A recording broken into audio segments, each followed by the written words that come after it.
वाहेगुरु जी का खालसा। जयकारा वीर बजरंगबली दा।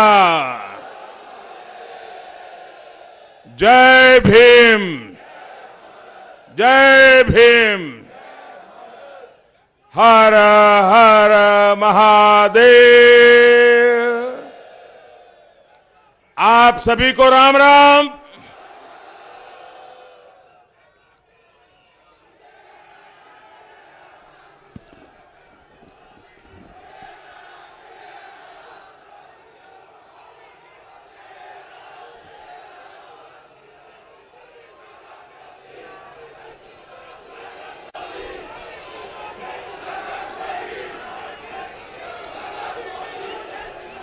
मंच पर विराजमान सभी वरिष्ठ महानुभाव, मैं आज मंच पर भी और इधर सामने भी कई पुराने हमारे साथियों को देख रहा था। बहुत दिनों के बाद सबका दर्शन करने का मुझे मौका मिला। मैं बहुत आनंद अनुभव कर रहा था। सब चेहरे पुराने पुराने मुझे आज नजर आ रहे हैं और कैप्टन साहब ने भी याद करवाया कि पंजाब केसरी का वीर शहीदों के नाम एक कार्यक्रम रेगुलर चलता था। विजय जी से मेरी बहुत पुरानी दोस्ती रही, तो मैं हर बार उनके इस कार्यक्रम में आता था। और वो सही बात है, कैप्टन साहब से उस समय मेरा निकट परिचय आया। एक बार वाजपेयी जी के साथ भी मेरा आना हुआ, लेकिन पंजाब की धरती के साथ मेरा बहुत जुड़ाव रहा है, आप जानते हैं। साथियों, गुरुओं, पीरों, फकीरों, महान क्रांतिकारियों और जनरलों की धरती पर आना अपने आप में बहुत बड़ा सुख है।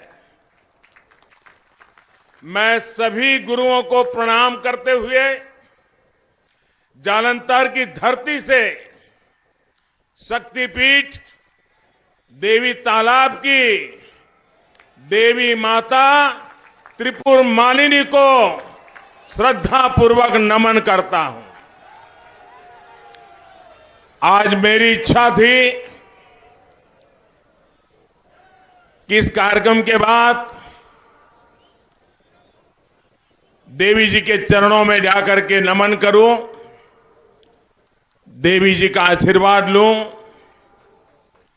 लेकिन यहां के प्रशासन ने, यहां की पुलिस ने हाथ ऊपर कर दिया।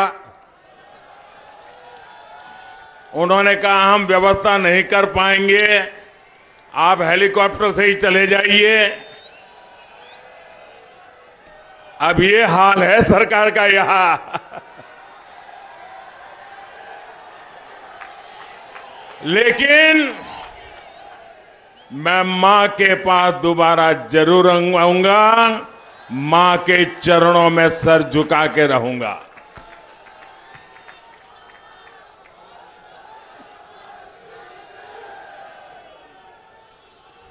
मैं बाबा बंदा सिंह बहादुर, महाराजा रणजीत सिंह, लाला लाजपत राय,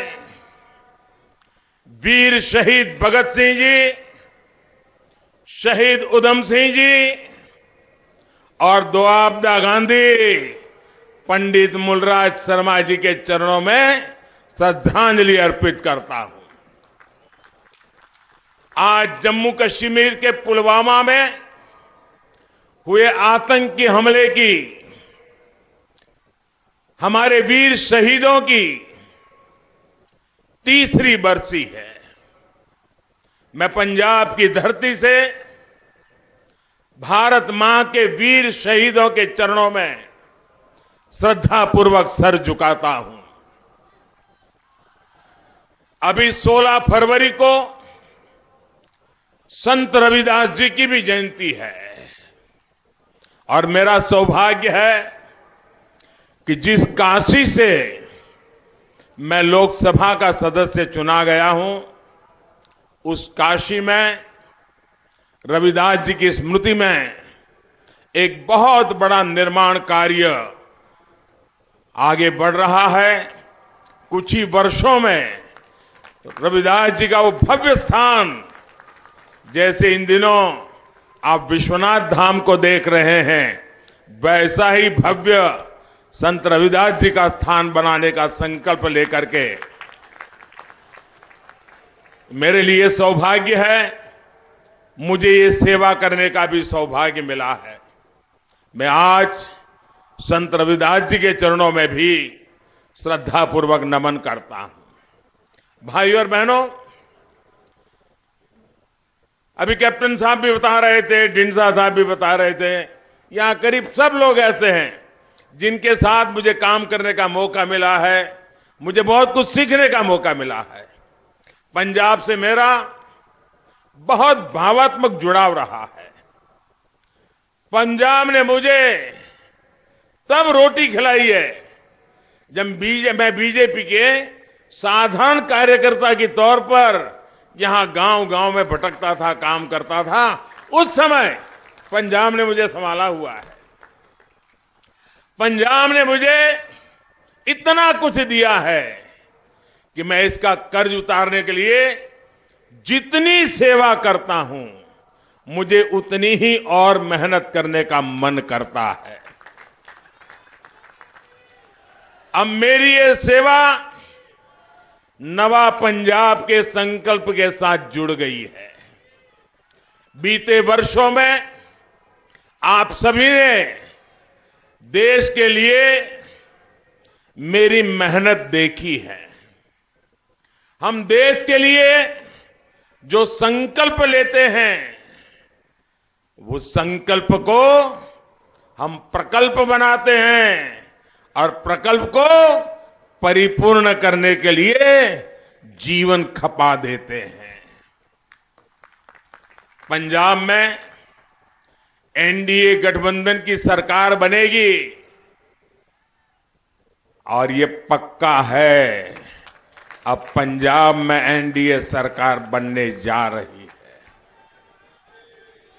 पंजाब में विकास का नया अध्याय शुरू होगा और इसका विश्वास पंजाब के एक व्यक्ति को, खास करके मेरे नौजवानों को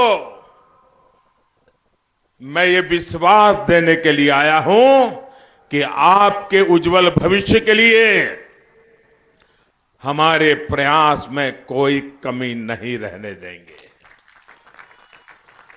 साथियों, आज पूरा देश मिलकर नए भारत के संकल्प के साथ आगे बढ़ रहा है। नया भारत तब बनेगा जब इस दशक में नवा पंजाब बनेगा।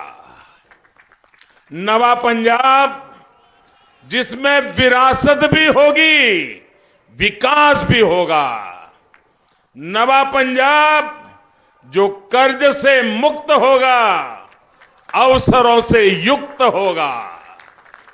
नवा पंजाब जहां हर दलित भाई बहन को मान मिलेगा, सम्मान मिलेगा, हर स्तर पर उचित भागीदारी मिलेगी। नवा पंजाब जहां भ्रष्टाचार और माफियाओं के लिए जगह नहीं होगी, कानून का ही राज होगा। इसलिए पंजाब का नया नारा है, नवा पंजाब भाजपा दे नाल। नवा पंजाब, नवा पंजाब, नवा पंजाब नई टीम दे नाल। नवा पंजाब नई टीम दे नाल। ये नई टीम विकास के डबल इंजन की है। जब एक इंजन सेंटर का हो और दूसरा इंजन सूबे का लगेगा, जब दोनों इंजन पूरे 5 साल चलेंगे तो पंजाब भी डबल ताकत से आगे बढ़ेगा। मुझे खुशी है कि आप पंजाब में बदलाव के लिए अभूतपूर्व उत्साह दिख रहा है। पंजाब न अब बंटवारावादियों का साथ देगा, न अवसरवादियों को मौका देगा। पंजाब अब भाजपा के नेतृत्व वाले गठबंधन को मौका देगा। साथियों, पंजाब की धरती वो धरती है जिसने देश को दिशा दी है, देश को हौसला दिया है। जब हमारे समाज में अंधियारा आया तो गुरु नानक देव जी जैसे गुरु आए। गुरु अर्जुन देव और गुरु गोविंद सिंह जी जैसे गुरुओं ने देश और धर्म की हिफाजत की। जब देश भूख और भूखमरी की चपेट में आया तो पंजाब ने हरित क्रांति से देश का पेट भरा। लेकिन जिन लोगों को पंजाब की पहचान में आस्था नहीं है, वो अपने सियासी हितों के लिए इसे तबाह करने पर तुले हैं। भाइयों और बहनों, हमारा पंजाब सीमावर्ती राज्य है। इसकी सुरक्षा, इसकी शांति देश की एकता अखंडता के लिए जरूरी है। इसलिए पंजाब को एक ऐसी सरकार की जरूरत है जो देश की सुरक्षा के लिए गंभीरतापूर्वक कदम उठाए और राज्य को सुरक्षा दे। कांग्रेस का इतिहास गवाह है कि वो कभी पंजाब के लिए काम नहीं कर सकती और जो काम करना भी चाहता है वो उसको आगे हजार रोड़े खड़े कर देती है। और अभी अभी कांग्रेस के नेताओं के बयान से पता चलता है कि उन्होंने कैप्टन साहब को क्यों हटाया। उन्होंने खुद कहा है कि पंजाब सरकार को हम नहीं चलाते थे, कैप्टन साहब की सरकार को दिल्ली के नेता कह रहे हम नहीं चलाते थे, भारत सरकार चला रही थी। इसका मतलब यह हुआ कि कांग्रेस की सारी सरकारें रिमोट कंट्रोल से चलती है, दिल्ली से एक परिवार चलाता है, संविधान के आधार पर वो राज्य सरकारें नहीं चलती है। और कैप्टन साहब ने फेडरलिज्म के सिद्धांत के अनुसार अगर भारत सरकार के साथ मिलकर के काम किया और भारत सरकार ने अगर पंजाब के साथ मिलकर के काम किया तो भारत के संविधान के अनुरूप काम किया कि नहीं किया भाई? किया कि नहीं किया? हमने संविधान का आदर किया कि नहीं किया? हमने फेडरलिज्म का आदर किया कि नहीं किया? यहां कांग्रेस के नेता आकर के कहते थे कि कैप्टन साहब हमारी नहीं सुनते थे, भारत सरकार और कैप्टन साहब की सरकार मिलकर के पंजाब को आगे बढ़ाना चाहती थी। ये रोड़े अटकाते थे और जब रोड़े अटकाने की उनकी ताकत इतनी बढ़ गई कि आखिर उन्होंने कैप्टन साहब को ही विदा कर दिया। भाइयों बहनों, हम पंजाब के लिए सरकार किसी की भी हो, हम फेडरल स्ट्रक्चर में विश्वास करते हैं। हिंदुस्तान के हर राज्य का भला करना ये भारत सरकार का दायित्व है। हमने प्रयास किया, लेकिन कोई परिवार रिमोट कंट्रोल से सरकारें चलाए, संविधान की परवाह न करे, तब तो देश में तनाव ही पैदा होगा और यही काम ये परिवार कर रहा है। भाइयों बहनों, हमारे गुरुओं ने, संतों ने कहा है, पाप का घड़ा जब भरता है तो फूटता भी है और कांग्रेस को उसके कर्मों की सजा मिल ही रही है। आप देखिए, आज कांग्रेस पार्टी की क्या गति है। आज उनकी अपनी ही पार्टी बिखर रही है। कांग्रेस के ही लोग अपने नेताओं की सारी पोल पट्टी खोल रहे हैं। मैं आपसे जानना चाहता हूं, आपस में लड़ रहे लोग पंजाब को स्थिर सरकार दे पाएंगे क्या? पूरी ताकत से जवाब दीजिए। स्थिर सरकार दे पाएंगे क्या? पंजाब का भला कर पाएंगे क्या? पंजाब के सपने पूरे कर पाएंगे क्या? अपनी कुर्सी बचाने में जुटे ये लोग पंजाब का विकास कर पाएंगे क्या? साथियों, आजादी के बाद इतने दशकों में पंजाब के पास कम ही विकल्प रहे। हम जब अकाली दल के साथ थे, और आज अकाली दल का एक दूसरा रूप ढींडसा साहब के नेतृत्व में हमारे साथ आज भी है। हम जब अकाली दल के साथ थे तो उन्हें बड़ा भाई मानकर हमेशा हमने अपनी छोटी भूमिका को स्वीकार किया था। दिल में सिर्फ एक ही बात थी, जिस बात में पंजाब का भला होगा वही करेंगे। एक समय ऐसा था, अकाली दल के पास पूर्ण बहुमत नहीं था। भाजपा के लोगों के समर्थन के बिना अकाली की सरकार नहीं चल सकती थी। और उस स्थिति में कुदरती न्याय तो यह कहता था कि डिप्टी सीएम बीजेपी का बनना चाहिए था। मेरा साथी मनोरंजन कालिया डिप्टी सीएम बनने के हकदार थे,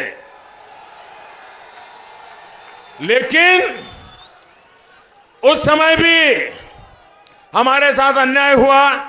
बादल साहब ने अपने बेटे को ही डिप्टी सीएम बना दिया। उसके बावजूद भी पंजाब की भलाई के लिए हमारे पास ज्यादा एमएलए थे, सरकार घर जा सकती थी। हमने वो पाप नहीं किया, क्योंकि हमारे दिल में सिर्फ और सिर्फ पंजाब का उज्जवल भविष्य है।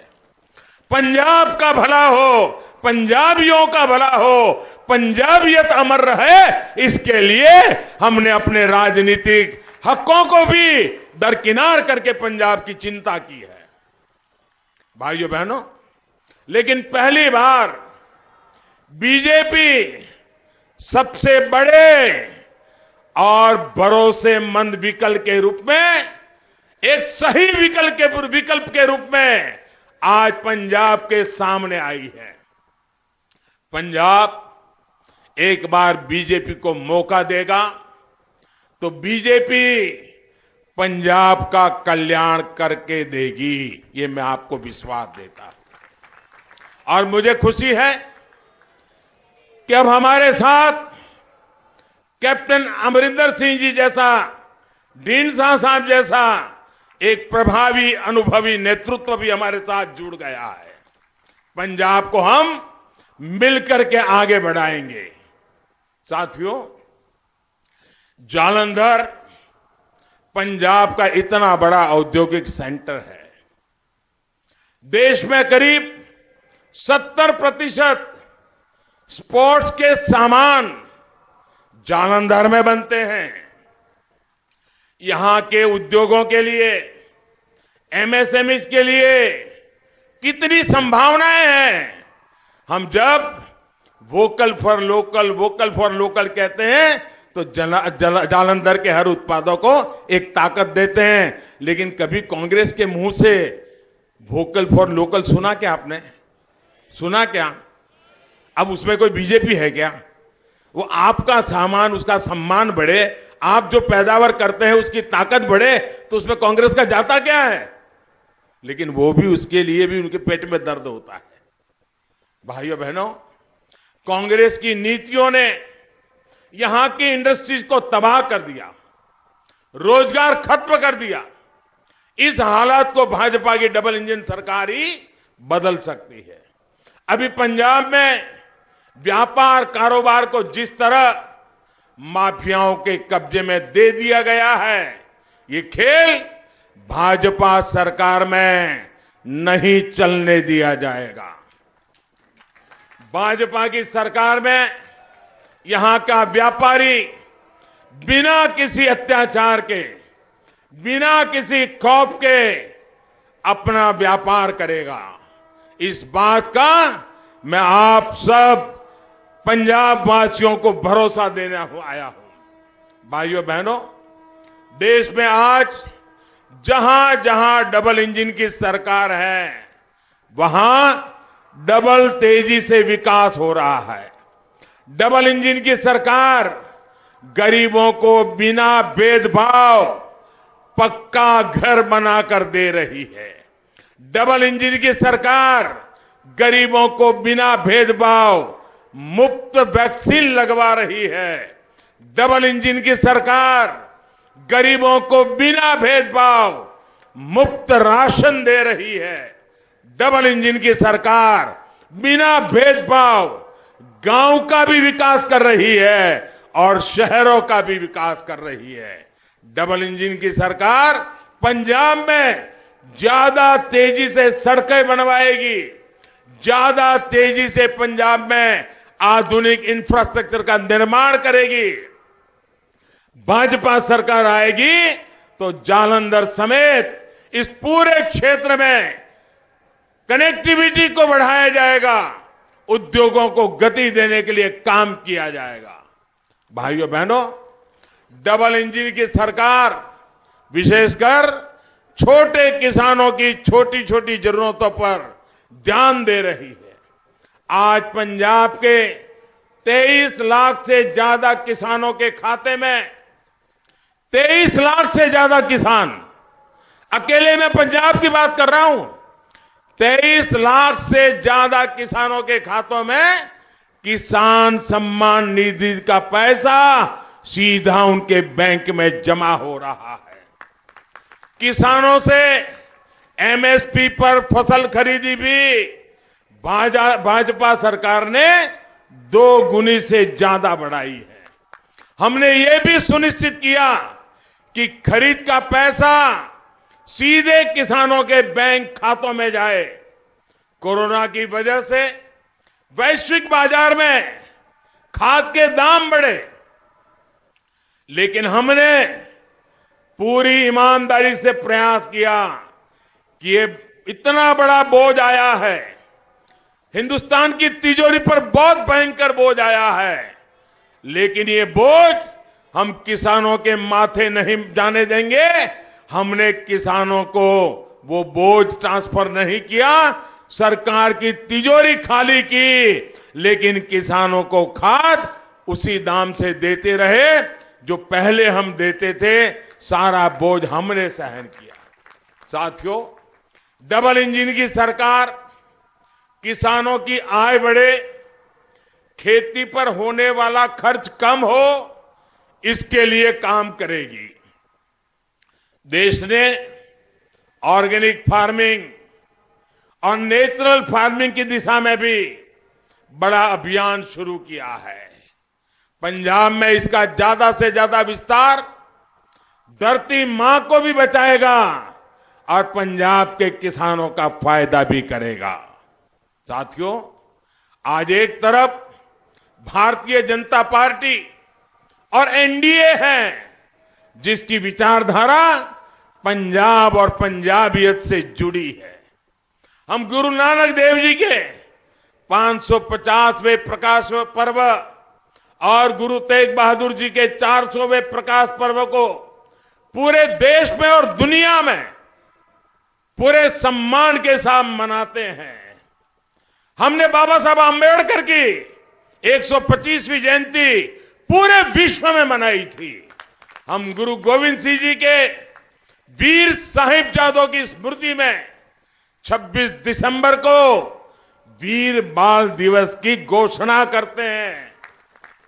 हम बंटवारे की विभीषिका की याद में पंजाब पर वो गांव कितने गहरे हैं, वो पंजाब के लोग जितना जानते हैं, वो दिल्ली में बयानबाजी करने वालों को पता नहीं है। ये विभाजन की विभीषिका कितना घा पंजाब के सीने पर लगा है, उसको भी भुला दिया गया था। हमने तय किया उस विभीषिका की याद में 14 अगस्त को विभाजन विभीषिका स्मृति दिवस की हमने घोषणा की। लेकिन ये लोग पंजाब की विरासत को नजरअंदाज कर रहे हैं। ये लोग पंजाब की धरती पर लूट, खसोट, भ्रष्टाचार और माफियावाद की फसल उगा रहे हैं। साथियों, हम देश की सीमाओं को मजबूत करते हैं, सेनाओं को अधिकार देते हैं, लेकिन उनके नेता सेना के लोगों को गुंडा कहते हैं, हमारे सैनिकों की शहादत पर सवाल उठाते हैं। ऐसे लोगों की नीयत कटघरे में है, उनकी मंशा पर सवाल है।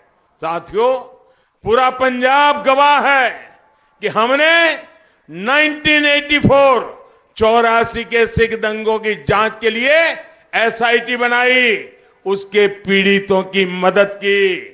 लेकिन दंगे के आरोपियों को पार्टी में बड़े पद देकर कांग्रेस ने हमेशा आपके जख्मों पर नमक छिड़कने का काम किया है।